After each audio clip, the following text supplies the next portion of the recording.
All right, here's some starters on using Adobe Animate to create a static ad content. So you'll notice down here that there's a bunch of different starters. If you click on more presets, you'll actually get a lot more of these. And they'll come up in a window like this. So what you're going to want to do is go to ads, and you can pick out from any of these different presets. There are 19 ad presets here. Go ahead and find one that's going to work for you. I'm just going to choose, I don't know, 300 by 250 right here. That sounds like a good amount of space to work in. And note that this is going to publish to HTML5 canvas. So I'm going to hit create, and that'll create a document for me. All right, so with that done, we can now see the properties panel here, and I am in the Essentials workspace. So you might be in a different workspace like Basic, which is one of the new default workspaces. I'm going to just keep this inside of Essentials. And let's explain a couple things here. You've got your tools along the side here. I'm going to expand these out a little bit so they're like a 2-column toolbar. You've got your colors right here for fill and stroke. And this is your actual stage and pasteboard. So this white block here is the size of the ad that you chose. For instance, we've got 300 by 250 here. And you could, of course, change the width and height from here as well if you wanted to. Here we've got the properties panel, and this is showing us everything that has to do with the properties of the selected tool, the selected object on the stage, a selected frame if a frame was selected, or the entire document, which we see right here. Along the side here are more panels to do with different things like colors, swatches, transforms, and so forth. So what we want to do is look at the timeline. The timeline is down here. And this allows us, similar to Photoshop and other applications, to do things with layers. So initially we've got layer _1 here. I'm going to double click on there and just rename this to BG. This is going to contain any background elements. So maybe the background of my ad, I want it to be a nice rectangle. I'm going to choose the rectangle tool. And then I can click and drag to create a rectangle. Now, they created a white rectangle with a black stroke. That's not what I want. So what I can do is choose my selection tool and select my object. With that done, let's go ahead and change the stroke. I'm going to turn my stroke off by selecting this swatch here. And for my fill, I want to actually make this a gradient. So there's lots of presets down here. I'm going to choose this gradient to start. And notice too that this isn't exactly aligned nicely. Its X position is at 3 and its Y is at 1.05. I'm going to change that to 0, 0. So it's right up in the upper left. And now for my width, I want this to actually match the width and height of my particular document. So what we can do is look at the doc. It's 300 by 250. So back to object. I'm going to untick that. 300 and 250. Okay, so now it's the exact same size as my stage. And in terms of color and style, I want to change how this fill color is. I don't want it to be black and white. So a couple things here that I will do. I'm going to go and let's see. What's the best way to do this? Maybe I'll go into my color panel here. And you can see this is a linear gradient. We could always change it back to a solid color from here if we wanted to, or use a radial gradient. I want linear. And let's go ahead and make some adjustments to these little gradient keys here, these gradient stops. Maybe I'll make it like blue, purple kind of thing. Let's see. Just something that looks nice, and you can play with this. You can add stops to this if you want to. I'm just going to have it a straight 1-to-1 kind of deal. And when you're finished, you can always add this to your swatches by clicking this button. And then it's going to end up inside your swatches panel too, so you can reuse it.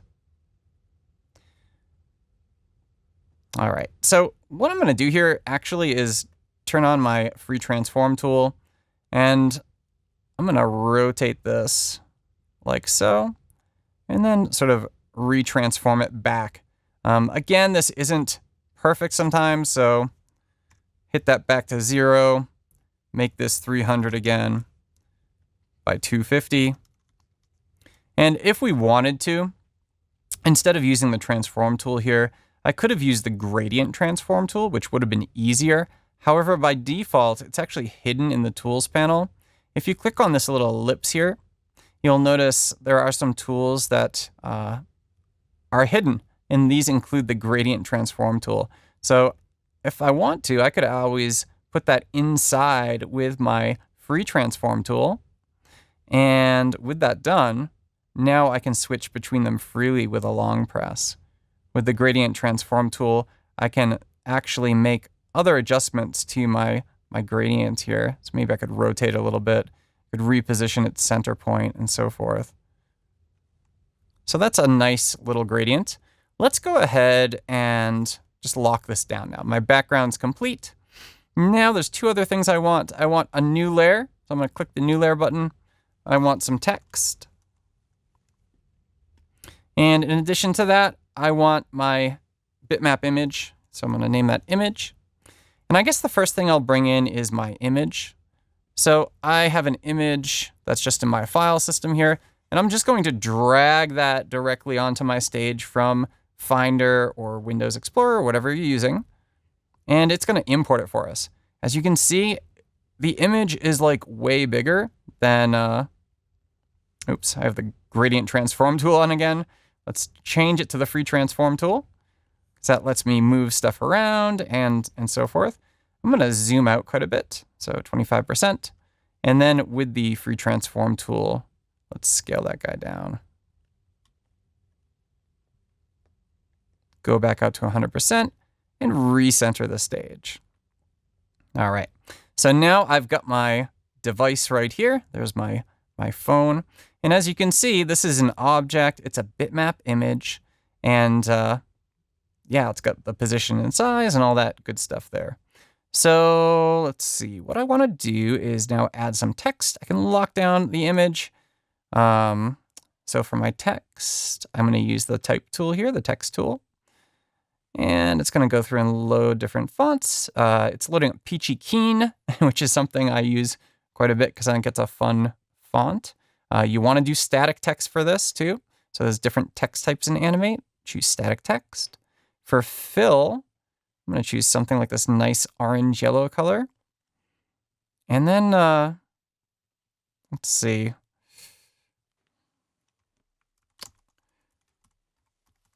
Let's see, experience, mobile, I don't know, now. That's a terrible bit of copy for the ad there, but that's okay for this demo. So for size, I'm going to pull the size down a bit. I'm also going to change my paragraph alignment and then reposition this here. And that's not too bad. I can go ahead and adjust the position of the device. And, oops. Perhaps what I also might want to do is, looking down here, we've got access to different filters. So I could, there's no I can't put filters directly on text, but if I wanted to actually convert this into a symbol, I could. That's probably getting a little ahead of where we want to get right now.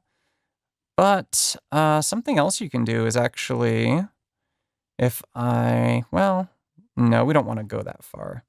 Let's just leave it at that. So at this point, I have a nice static advertisement, right? So let's lock it all down so I can't manipulate anything. And now I want to go ahead and actually export this as a static image. So to do that, I choose File, Export, and we can choose Export Image from here, or even Export Image Legacy. There are just two different ways of exporting static images from Animate. I'm going to choose Export Image, and it's going to bring up the Export Image dialog for us. And it's way bigger than my screen.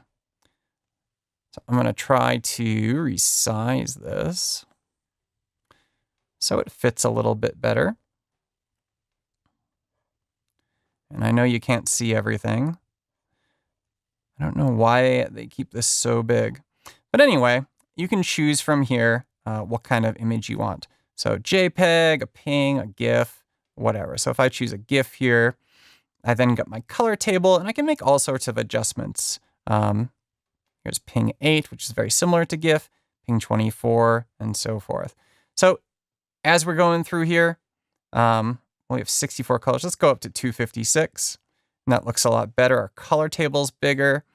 And if you look, it doesn't really fit on my, I can't show you, but down below, down here, where my cursor is, there is a save button.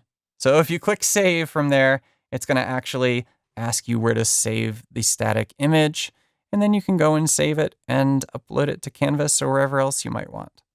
So I hope that's helpful in learning, the ins and outs of creating static content inside of Animate.